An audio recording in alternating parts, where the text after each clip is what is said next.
In the last video, we discussed how the first derivative being positive indicated that the function itself was increasing, and when the first derivative was negative, the function itself was decreasing. And now what we're going to do is we're going to look at what the second derivative tells us about a function. So let's start with an idea here, and the idea is that of the slope increasing or decreasing. All right, if we look at this line, it has a slope of 0, it's horizontal, and if we increase the slope, notice that the slope is getting bigger, the line is rotating counterclockwise. So the line is rotating counterclockwise. So when the slope increases, a line rotates in the counterclockwise direction. And let's take a look at this simple function familiar to us all, it's x squared. And if I go back, let me start way back here. If I start back here, here's a tangent line. It's a little hard to see right now. But as we go to the right, all right, as bigger x's, this thing is rotating in the counterclockwise direction. So the slope is getting bigger. So here the slope is getting bigger. Well, the slope is given by the derivative, so the derivative is getting bigger. So in this case, bigger x's make bigger derivative values. Okay?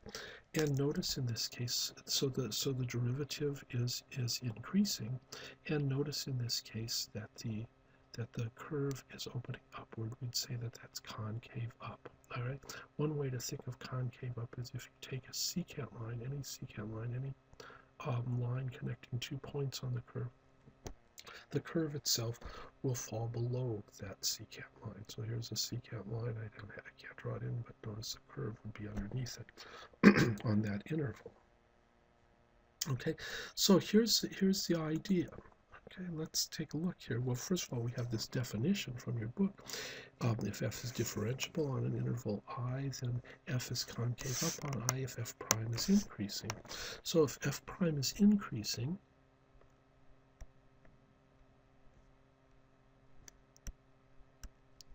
all right, then f is concave up.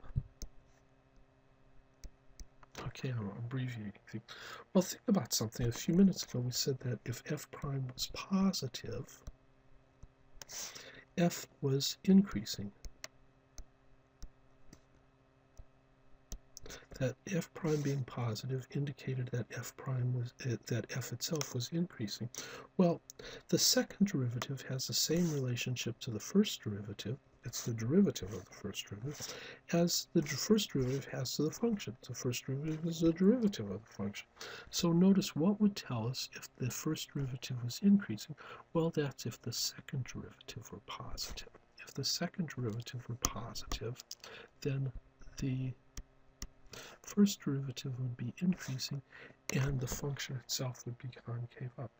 So the first derivative is positive, the function is increasing. Second derivative is positive, the derivative is increasing, but then the curve itself is concave up. Okay, let's take a look at another example here. If we look at this again, here's this horizontal line. All right, if the slope is decreasing, all right, we're rotating in the clockwise direction. When we go from when the tangent line rotates in the clockwise direction as we go from left to right. Okay, notice this is like negative x squared.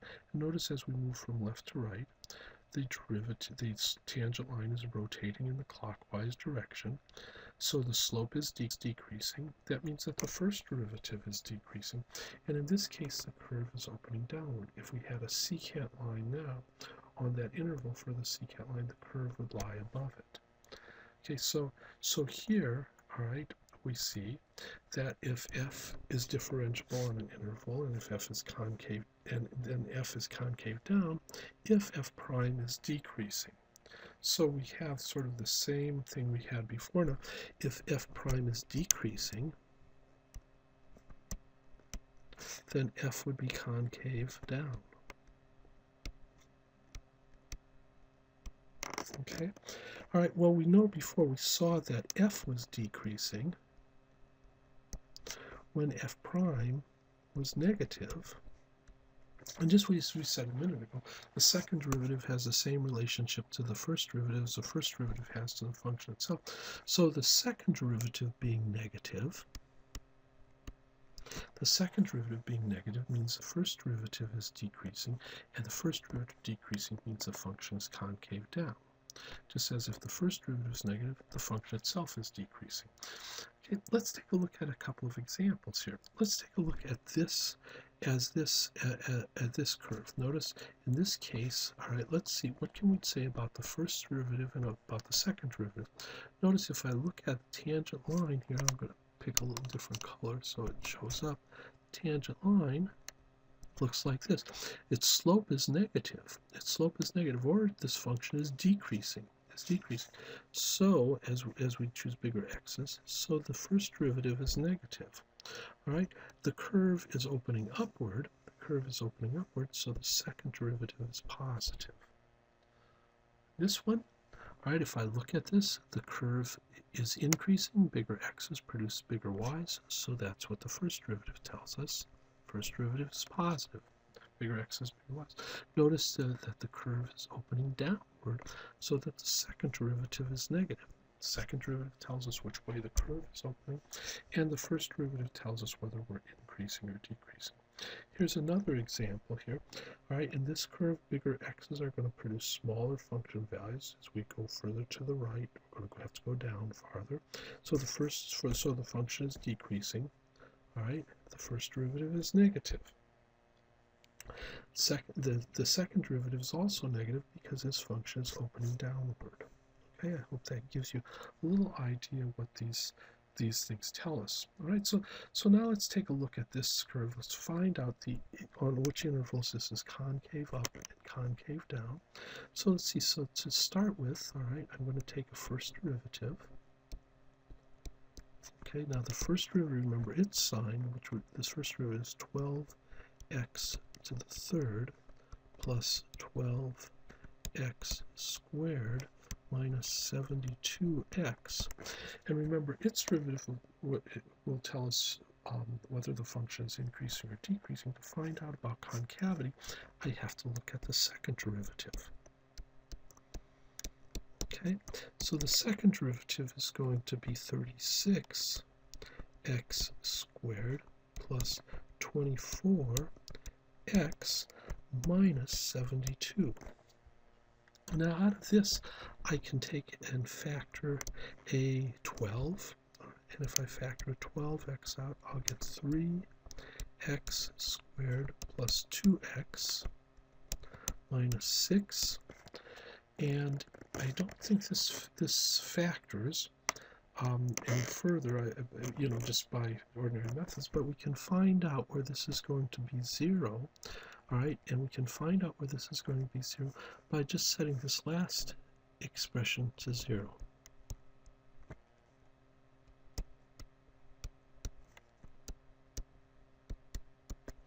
And of course, we can use the quadratic formula, so x is going to be the opposite of b, which is the opposite of 2, plus or minus the square root of b squared, that would be 2 squared, that would be 4, minus 4 times 3 times 4 times a times c, which is negative 6, all over 2 times a. 2 times 3 is 6. And so this would be equal to a negative 2 plus or minus, let's see, we have 4, and then I have plus 72. I believe that's right. 4 times 3 is 12, times 6 is 72. So that would be a 76. Right, all over 6. And I believe out of 76 I can take a factor of 4. I think that's correct. If I do, let's see, what do I get? I get 4 times goes into 7. 4 goes into 7 once, leaving a 3. 3 goes into 36. Okay, 9. Okay, and that's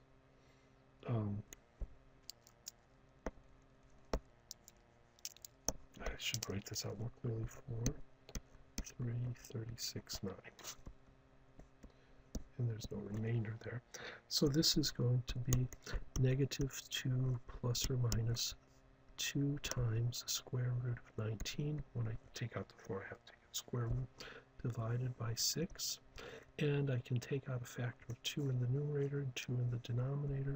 And when I have left, I'd have negative 1 plus or minus the square root of 19 all over 6. I think I have on the next slide. I might have this figured out.